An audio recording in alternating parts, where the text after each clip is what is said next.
তাকওয়া, তাকওয়াটা কি জিনিস বোঝেন? তাকওয়া শব্দ হচ্ছে আরবি, এর বাংলা অর্থ হচ্ছে ভয় করা। কি করা? ভয় করা, তাকওয়া।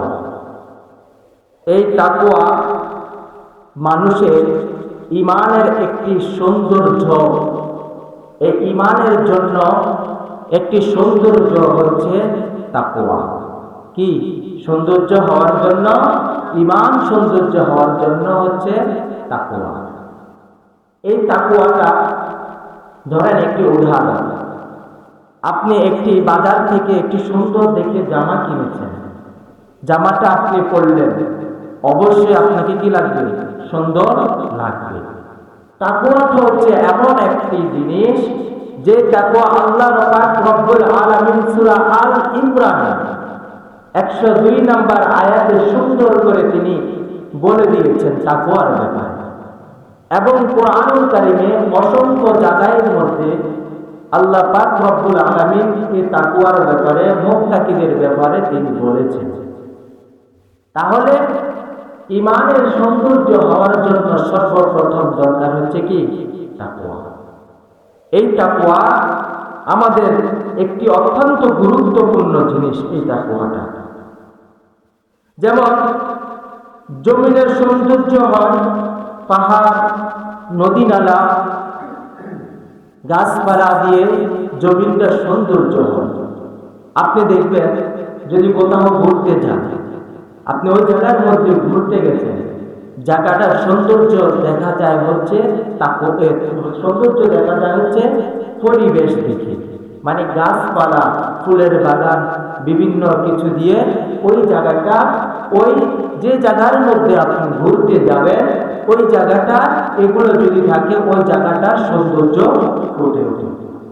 শেষ তাকওয়াটা হচ্ছে এমন, আপনি ঈমানদার, আপনি ঈমান এনেছেন, কালিমা পড়ে লা ইলাহা ইল্লাল্লাহু মুহাম্মাদুর রাসূলুল্লাহ সাল্লাল্লাহু আলাইহি ওয়াসাল্লাম করে আপনি কালিমা পড়ে মুসলমান হয়েছেন, ঈমানদার হয়েছেন, মুত্তাকি হয়েছেন, তাহলে আপনার সৌন্দর্য হওয়ার একমাত্র দরকার হচ্ছে তাকওয়া। ঈমানকে সৌন্দর্য করার জন্য একমাত্র কি দরকার? তাকওয়া। তাহলে এই তাকওয়া ছাড়া আপনার ঈমান কি হবে না? সহি শুদ্ধ এবং সৌন্দর্য হবে না। তাহলে আমাদের দরকার এই তাকওয়াটা আমরা অর্জন করা, ঈমানকে সৌন্দর্য করা। তাহলে আমাদের অবশ্যই তাকওয়াটা কি করতে হবে? অর্জন করতে হবে। ধরেন আপনি তাকওয়াটা, আমরা কেউ সাধারণভাবে বলি, কেউ নামাজ পড়লো, কেউ রোজা রাখলো, কেউ হারাম কাজে যে গেল না, কেউ সুদ খাইল না, কেউ হারামও খাইল না, এগুলো আমরা সাধারণভাবে বলি সে অবশ্যই আল্লাহর মনে হয় প্রিয় বান্দা। কিন্তু না, আপনার মনের মধ্যে আল্লাহ পাক বলতেছেন, মনের মধ্যে খাস নিয়তে যদি আল্লাহর ভয়, তাকওয়াটা যদি তার অন্তরে থাকে, তাহলে মানুষটাকে নামাজি বলতে হবে না, তার মানুষটাকে রোজাদার বলতে হবে না, তাকে হারামখোর বলতে হবে না। আমি আল্লাহ স্বয়ং জানি তার অন্তরের খবরটা। সুবহানাল্লাহ। তাহলে আল্লাহ পাক বলতেছেন মানুষটাকে বলতে হবে না সে নামাজি, সে রোজাদার, সে হারাম কাজে যায় না, সে অন্য খারাপ কাজে লিপ্ত হয় না। শুধু আমি আল্লাহ স্বয়ং জানি তার অন্তরের মধ্যে তাকওয়াটা কেমন। সে যদি তাকওয়াটা অর্জন করে, সে যদি অন্তরের মধ্যে রাখে, আমার প্রিয় বান্দা হচ্ছে ঠিক। সুবহানাল্লাহ। তবে সূরা আল ইমরানের 102 নম্বর আয়াতে আল্লাহ পাক রব্বুল আলামিন বলতেছেন, ইয়া আইয়ুহাল্লাযীনা আমানুত্তাকুল্লাহ হাক্কা তুকাতিহি ওয়া লা তামুতুন্না ইল্লা ওয়া আনতুম মুসলিমুন। আল্লাহ পাক রব্বুল আলামিন সূরা আল ইমরানের 102 নম্বর আয়াতে তিনি সুন্দর করে বলে দিলেন মুত্তাকিদের ব্যাপারে, ইয়া আইয়ুহাল্লাযীনা আমানুত্তাকুল্লাহ, হে ঈমানদারগণ তোমরা আমাকে ভয় করো, ভয় করার মতন ভয়। হাক্কা তুকাতিহি ওয়া লা তামুতুন্না ইল্লা ওয়া আনতুম মুসলিমুন, এবং তোমরা মুসলমান না হয়ে মৃত্যুবরণ করিও না।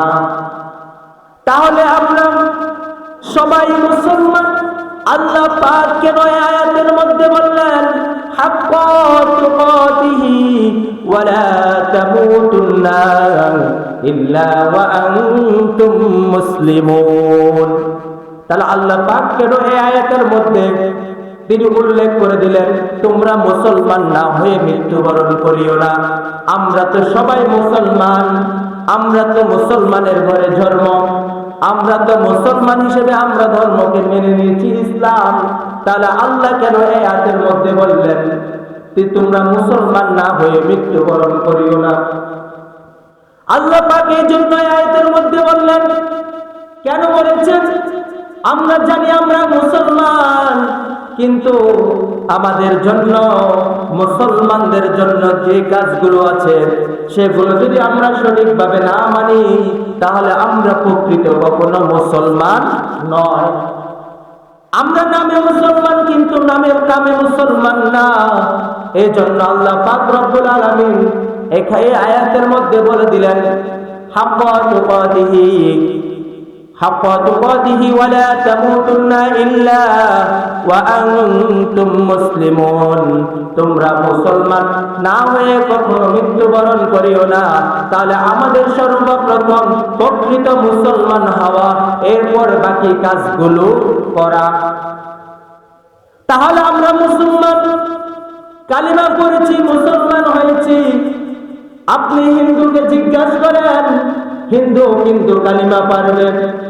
আপনি খ্রিস্টানদেরকেও জিজ্ঞাসা করেন, তারাও কিন্তু কালিমাটা পারবে। অথচ আমরা মুসলমান, আমরা কালিমা পড়ে মুসলমান হয়েছি।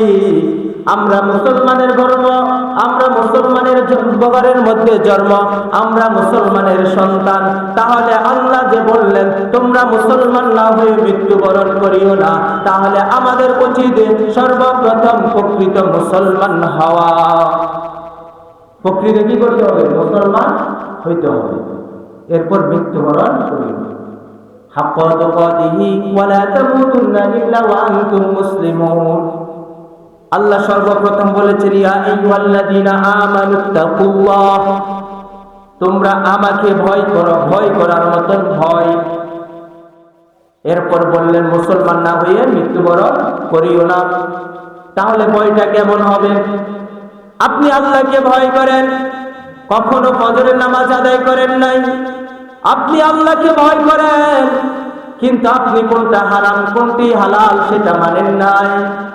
আপনি আল্লাহকে ভয় করেন, কিন্তু আপনার ফজরের নামাজ যায় হচ্ছে কম্বলের নিচে। আপনি আল্লাহকে ভয় করেন, মুখ দিয়ে বলেন, কিন্তু আপনার জোহরের নামাজ যায় হচ্ছে কাজের মধ্যে। আপনি আল্লাহকে ভয় করেন, আসর যায় আপনার মাঝে মাঝে দোকানপাটে বসে। আপনি বলেন আল্লাহকে ভয় করেন, আপনার মাগরিবের নামাজে চলে যায় বাজার ঘাটে, রাস্তাঘাটে, দোকানপাটে। আপনি এশার সময়ও বলেন আমি আল্লাহকে ভয় করি। আপনি মুখ দিয়ে বলেছেন, কিন্তু এশারের সময় আপনি ঘুমের মধ্যেও চলে যায়, দোকানপাটের মধ্যেও চলে যায়। তাহলে আপনি বলেন কিসের আল্লাহকে ভয় করেন? বলেন কিসের আল্লাহকে ভয় করেন? প্রত্যেকটা মুসলমানকে যদি আপনি জিজ্ঞাসা করেন, ও ভাই তুমি কি জান্নাতে যেতে চাও? সে কখনো বলবে না আমি জান্নাতে যেতে চাই না, আমি জাহান্নামে যাব। আপনি যদি একটা অসুস্থ মানুষকে যদি এই কথাটা জিজ্ঞেস করেন তুমি কি জান্নাতে যেতে চাও, তাহলে সে অবশ্যই বলবে হ্যাঁ ভাই আমি জান্নাতে যাব, আমি কেন জাহান্নামে যাব? সেই কথাটা সে মুখ দিয়েও বলবে না। তাহলে আমরা আল্লাহকে ভয় করি, কিন্তু ভয়ের মতন সে ভয়টা হয় না। যদি আমরা আল্লাহকে ভয় করতাম তাহলে মসজিদের মধ্যে মসজিদগুলো ফাঁকা থাকতো না। জোহরের সময়, ফজরের সময়, আসরের সময়, মাগরিবের সময়, এশারের সময় মসজিদগুলো ফাঁকা থাকতো না। দুই একজন মুসল্লি নিয়ে ইমাম সাহেবও নামাজ পড়তো না। যদি সঠিকভাবে ভয় করা হইতো তাহলে মসজিদের মধ্যে মুসল্লির ভরপুর থাকতো। কথা বলেন ঠিক কিনা? তাহলে আমরা তো আল্লাহকে ভয় করি, কিন্তু মুখ দিয়ে বলেছি, কিন্তু অন্তর দিয়ে আমরা কখনো আল্লাহকে ভয় করি না। এজন্য আল্লাহ পাক এই আয়াতের মধ্যে বললেন, হাক্কা তুকাতিহি ওয়া লা তামুতুন্না ইল্লা ওয়া আনতুম মুসলিমুন। তোমরা ভয়ের মতন ভয় করো। একটি উদাহরণ, আপনি কোথাও গেলেন, হঠাৎ করে আপনার নামে বা আপনার কাজের মধ্যে কোনো স্পট হয়েছে বা কোনো খারাপ কিছু পেয়েছে, আপনার পাড়া প্রতিবেশীরা বা অনেকে আপনাদের উপর হামলা করবে। আপনি এমন খারাপ কাজ করেছেন, আপনার উপরে হামলা করবে। বলেন তো, হামলা করবে, আপনার কানে এসেছে, আপনি কি যে বলেছে আপনাকে হামলা করবে, আপনি কি তার সামনে যাবেন? যাব না। কেন? আমি খারাপ কাজ করেছি, অবশ্যই সে জেনে গেছে আমাকে মারবে, আমার উপরে হামলা করবে, এই জন্য আমি তার কাছে যাব না, সেই ভয়ে আমরা যাব না। তাহলে আমরা ওই যে সে আমার উপরে কি করবে, হামলা করবে, সেজন্য আমি তার কাছে যাব না। ঠিক না? যদি খারাপ কাজ করে, সের উপরে যদি কোনো কেউ হামলা করে, তাহলে সে একজনে হামলা করবে, তাকে বলেছে, সে কি তার সামনে যাবে? কখনো যাবে না। তাহলে আল্লাহ যে বলেছেন তোমরা আমাকে ভয় করো, ভয় করার মতন যদি ভয় করো, আমি তোমাদের জন্য দেব হচ্ছে ওয়ালিমান খাফা মাকামা রাব্বিহি জান্নাহ। আল্লাহ পাক বলতেছেন তোমরা যদি সঠিকভাবে আমাকে যদি ভয় করো, আমি তোমাদের জন্য দেব 2টি জান্নাত। সুবহানাল্লাহ। কয়টি জান্নাত? 2টি জান্নাত। ওয়ালিমান খাফা মাকামা রাব্বিহি জান্নাহ। আল্লাহ পাক বলতেছেন যে আমার সামনে দাঁড়ানোর ভয়ে সে কখনো অন্যায় করবে না, সে কখনো গুনাহ করবে না। আমি আল্লাহ তাদের জন্য রয়েছে 2টি জান্নাত। সুবহানাল্লাহ। 1 নাম্বার জান্নাত জান্নাতুল ফেরদৌস। জান্নাতের সর্বপ্রথম হচ্ছে জান্নাতুল ফেরদৌস, এরপর হচ্ছে দারুল কারার। আল্লাহ পাক বলতেছেন তোমরা যদি আমাকে সঠিকভাবে ভয় করো, আমি তোমাদেরকে এই 2টি জান্নাত তোমাদেরকে দিয়ে দেব। তাহলে আমাদের উচিত কি করা? সব সময় আল্লাহকে ভয় করা।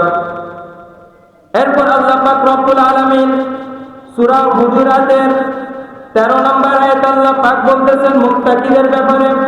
আল্লাহ পাক বলতেছেন ইন্না আকরামাকুম ইনদাল্লাহি আত্তাকওয়াকুম।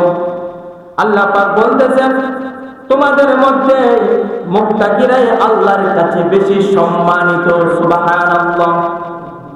আল্লাহ পাক অনেক আয়াতের মধ্যে তিনি মুত্তাকিদের ব্যাপারে বলেছেন। সূরা হুজুরাতের 13 নম্বর আয়াতে আল্লাহ পাক বলতেছেন ইন্না আকরামাকুম ইনদাল্লাহি আত্তাকওয়াকুম। তোমাদের মধ্যে যারা মুত্তাকি, যারা আল্লাহর ভয় করে, যারা আল্লাহকে তার দাঁড়ানোর সামনে সে ভয় রাখবে, তারাই হচ্ছে আমার কাছে সম্মানিত ব্যক্তি। সুবহানাল্লাহ। আল্লাহ পাক সূরা হুজুরাতের মুত্তাকির ব্যাপারে এটা বলেছেন। এরপর আল্লাহ রাব্বুল আলামিন সূরা তাওবা 4 নম্বর আয়াতে বলেন ইন্নাল্লাহা ইউহিব্বুল মুত্তাকিন। আল্লাহ পাক বলতেছেন নিশ্চয় আমি মুত্তাকিদেরকে ভালোবাসি। সুবহানাল্লাহ। আল্লাহ পাক বলতেছেন কি, যারা আমাকে ভয় করবে মুত্তাকি, আমি তাদেরকে ভালোবাসি। সুবহানাল্লাহ। সূরা তাওবা 4 নম্বর আয়াত এবং সূরা নাম্বার 31 নম্বর আয়াত আল্লাহ পাক বলতেছেন ইন্নাল মুত্তাকিনা মাফাজা। আল্লাহ পাক বলতেছেন নিশ্চয় মুত্তাকিদের জন্য রয়েছে প্রকৃত সফলতা। মুত্তাকিদের জন্য কি রয়েছে? প্রকৃত সফলতা। সফলতাটা মানে কি? ধরেন আপনি কোথাও বিপদে পড়ে গেলেন, আপনি কোথাও কি হয়ে গেলেন? বিপদে পড়ে গেলেন, আপনার মধ্যে আল্লাহর ভয় প্রকৃত, আল্লাহ পাক আপনাকে সফলতা দিবেন। কিভাবে? 3 বন্ধু যখন এক জায়গায় ঘুরতে গেলেন, ওই জায়গার মধ্যে ঘোরার সময় হঠাৎ করে তাদের মধ্যে এমন একটি বিপদ আসলো। এটা হযরত আব্দুল্লাহ ইবনে ওমর রাদিয়াল্লাহু তাআলা আনহু বলেছেন, তিনি দেখেছেন রাসূলুল্লাহ সাল্লাল্লাহু আলাইহি সাল্লাম এই কথাটা বলতে। হযরত আব্দুল্লাহ ইবনে ওমর রাদিয়াল্লাহু তাআলা আনহু বলেন, তিন বন্ধু সফরে গেলেন। সফরে যাওয়ার সময় তারা এমন একটি গুহার মধ্যে প্রবেশ করলেন, যে গুহার মধ্যে নির্জন স্থান, পাহাড় গুহার মধ্যে তারা তিন বন্ধু ঢুকে গেলেন। ঢুকার পর তিন বন্ধু যখন ওই গুহার মধ্যে প্রবেশ করলেন, উপর থেকে একটি পাথর ওই গুহার উপরে পড়া, গুহার যে দরজা দিয়ে তারা ঢুকলো, ওই উপর থেকে পাহাড়টা, ওই উপর থেকে পাথরটা পড়া তার গুহারের মুখটা বন্ধ হয়ে গেল। তিন বন্ধু বিপদে পড়ে গেল। তিন বন্ধু যখন ওই গুহার মধ্যে বিপদে পড়ে গেল, পাথরটা এসে মুখের মধ্যে পড়ে যায়, তখন তিন বন্ধু ভাই হওয়ার কোন রাস্তা নাই। তখন তিন বন্ধু আল্লাহর ভয়ে প্রকৃত সফলতার জন্য তিন বন্ধু তিন রকম দোয়া করতে শুরু করলেন। প্রথম বন্ধু দোয়া করতেছে আল্লাহর কাছে, রব্বি আল্লাহ, ওগো আল্লাহ, গুহার মধ্যে প্রবেশ করলাম, উপর থেকে পাথর পড়া গুহার দরজাটা বন্ধ হয়ে গেল। এখন আমরা তিন বন্ধু বিপদে পড়ে গেলাম, গুহা থেকে বের হতে পারতেছি না।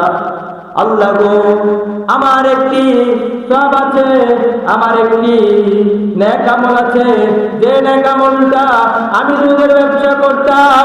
আমি যখন দুধের নিয়ে বাজার থেকে আসার সময় পাতিলে দেখি আমি দুধ নাই, কিন্তু আমি দুধের জন্য আবার দুধ এনে আমার পিতামাতাকে খাওয়াইতাম।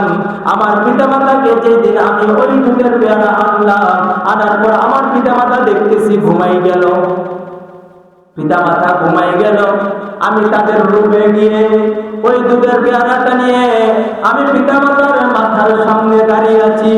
এক দাঁড়িয়ে ফজরের ওয়াক্ত হয়ে গেল। আমার পিতামাতা যখন ঘুম থেকে জাগ্রত হইল, আমি ওই পিতামাতাকে আমার দুধের পেয়ারাটা দিয়ে তাদেরকে আমি দুধ পান করাইলাম। দেখেন, সে ব্যক্তি দুধের পেয়ারা নিয়ে যে সময় দেখলেন মা বাবাকে প্রতিদিন তিনি দুধ খাওয়াইতেন, একদিন হঠাৎ কইরা সে আসতে দেরি হয়ে গেল বাসার মধ্যে, ওই দুধের পেয়ারাটা নিয়ে আসে, দেখে মা বাবা ঘুমাই গেল। ঘুমাই যাওয়ার পর পিতা মাতার সামনে ওই সন্তানটা দুধের পেয়ারা নিয়ে মাতা পিতার সামনে মাথার দিক দিয়ে দাঁড়িয়ে আছে। দাঁড়িয়ে থাইকা যখন ফজরের ওয়াক্তের সময় হয়ে গেল, ওই সন্তানটা দেখলো দুধের পেয়ারা নিয়ে দাঁড়িয়েছে। মা বাবা দেখলো, মা বাবা দেখার পর ওই সন্তানটা ওই পিতা মাতাকে দুধের পেয়ারাটা দিয়ে পান করালো। এই কথাটা ভাবতে ভাবতে ওই সন্তানটা আল্লাহর কাছে বলতেছে, রব্বি আল্লাহ, এই রাসূলে আপনি আমাদেরকে এই বিপদ থেকে আপনি আমাদেরকে রক্ষা করেন, পাথরটাকে একটু সরাইয়া দেন, আমরা যাতে বের হইতে পারি। আল্লাহর কুদরতে ওই পাথরটা একটু সরে গেল, এমন চলল, কিন্তু তারা বের হওয়ার কোনো সম্ভাবনা নাই, এমন চলেছে পাথরটা। আরেকজন দোয়া করতে লাগলো, ও রব্বি আল্লাহ, আমরা এই মহা বিপদে পড়েছি, আপনি আমাদেরকে উদ্ধার করেন। কিভাবে উদ্ধার করব? ওই সন্তানটা, ওই যুবকটা আল্লাহর কাছে কান্নাকাটি করতে বলল, আমার একজন চাচাতো বোন ছিল, ওই চাচাতো বোনকে আমি অনেক কিছু দিতাম, স্বর্ণের মধ্য দিতাম, আমি তাকে লোভ দেখাইতাম, তাকে একটি শর্তের বিনিময়ে আমি তাকে স্বর্ণের মুদ্রাগুলো দিতাম। সত্যটা ছিল এবং তার সাথে খারাপ কাজ করবে। ওই যুবকটা ওই চাচাতো বোনকে স্বর্ণের মুদ্রাগুলো দিল। দেওয়ার পর সন্তানটা যখন চাচাতো বোনকে শর্ত অনুযায়ী দিল, সত্যটা চাচাতো বোনের কাছে চাইছে, আমি যা চাইবি তা দিবি। চাচাতো বোন ভাইকে বলল, হ্যাঁ ভাই আমি দিব, তারপর তুমি আমাকে এগুলো দাও। চাচাতো ভাই যখন ওই চাচাতো বোনের প্রতি আকর্ষণ ছিল, তার সাথে খারাপ কাজ করবে, ওই সময় চাচাতো বোন তাকে নিয়ে রুমের মধ্যে প্রবেশ করলো। চাচাতো ভাই শুধু চাচাতো বোনের উপরে উঠলো। তখন চাচাতো বোন বলল, ও ভাই তুমি আল্লাহকে ভয় করো, আল্লাহ দেখতেছে সবকিছু, তুমি আল্লাহকে ভয় করো। চাচাতো ভাই নেমে গেলেন। আল্লাহর ভয় অন্তরের মধ্যে এনে তিনি ওই চাচাতো বোনের উপর থেকে নেমে গেলেন। তার সর্বনাশ করে নাই, তার সতীত্বকে নষ্ট করে নাই। এই কথা চলতে চলতে আল্লাহর কাছে যুবকটা কান্নাকাটি করতেছে। এরপর আল্লাহর কুদরতে আরেকটু পাথরটা সরে গেল। তারপর পাথর থেকে বের হওয়ার সম্ভাবনা নাই, বেরোতে পারবে না। সময় শেষের মধ্যে আরেকজন দোয়া করতে লাগলো। সেই দোয়াটা এমন করে একটা বকরি কিনে সে চলে গেলেন। ওই মালিকটা একটা বকরি কিনে ওই শ্রমিকের টাকা দিয়ে একটা বকরি কিনে লালন পালন করলেন। হঠাৎ লালন পালন করতে করতে এখন বিশাল এক পাহাড় হয়ে গেল, আরো হয়ে গেল বকরি। ওই শ্রমিকটা হঠাৎ আসলো। আসার পর মালিকের কাছে বলল, আমার টাকা দেন, পাওনা টাকা, শ্রমিকের কাজের টাকা। তখন ওই শ্রমিকটা যখন এই কাছে মালিকের কাছে চাইলো, মালিক বলতেছে, ধরো তোমার টাকা দিয়ে আমি একটু বকরি কিনলাম, এই বকরিটা কিনে আমি লালন পালন করেছি, আজ এতগুলো বকরি হয়েছে, এগুলো হচ্ছে সব তোমার। মানে শ্রমিক, একজন শ্রমিক রেখেছেন একজন মালিক কাজের জন্য। হঠাৎ করে শ্রমিকটা চলে গেল, মালিকের কাছে টাকা পাওনা। ওই টাকাটা দিয়ে মালিক একটি বকরি কিনলেন। বকরি কেনার পর ওই বকরিকে লালন পালন করতে করতে অনেকগুলো বকরি হয়ে গেল। শ্রমিকটা হঠাৎ আসলো, এসে বলল, মালিক আপনি আমার পাওনা টাকাটা দেন। তখন মালিক বলতেছে, ধরো তোমার এই পাওনা টাকা দিয়ে আমি একটি বকরি কিনে আজ এতগুলো বকরি করলাম, এগুলো সব তোমার। এরপর বলতেছে এই যুবকটা এগুলো সত্যি আল্লাহর কাছে বলতেছে, আল্লাহ পাক রব্বুল আলামিন ওই পাথরটা একবার সম্পূর্ণ সরাই দিল, সুবহানাল্লাহ। এরপর তিন বন্ধু ওই জায়গা থেকে বের হয়ে গেল। এজন্য আল্লাহ পাক রব্বুল আলামিন এই কোরআন কারীমের সূরা নামার মধ্যে বলতেছে, ইন্নাল মুত্তাকিনা মাফাজা, নিশ্চয়ই মুত্তাকিদের জন্য আমি প্রকৃতভাবে সফলতা দান করব, সুবহানাল্লাহ। তাহলে আপনি যেখানে যান, আপনি যদি আল্লাহকে ভয় করেন, মুত্তাকি যদি হন, তাহলে আপনাকে আল্লাহর কুদরতে আপনাকে সফলতা দান করবে। সফল। এজন্য আল্লাহ পাক আমাদের রব্বুল আলামিন আমাদেরকে যেখানে যায় শুধু অন্তরের মধ্যে আল্লাহর তাকওয়াটা সঠিকভাবে নিতে পারে, সেই তৌফিক সদা বলে।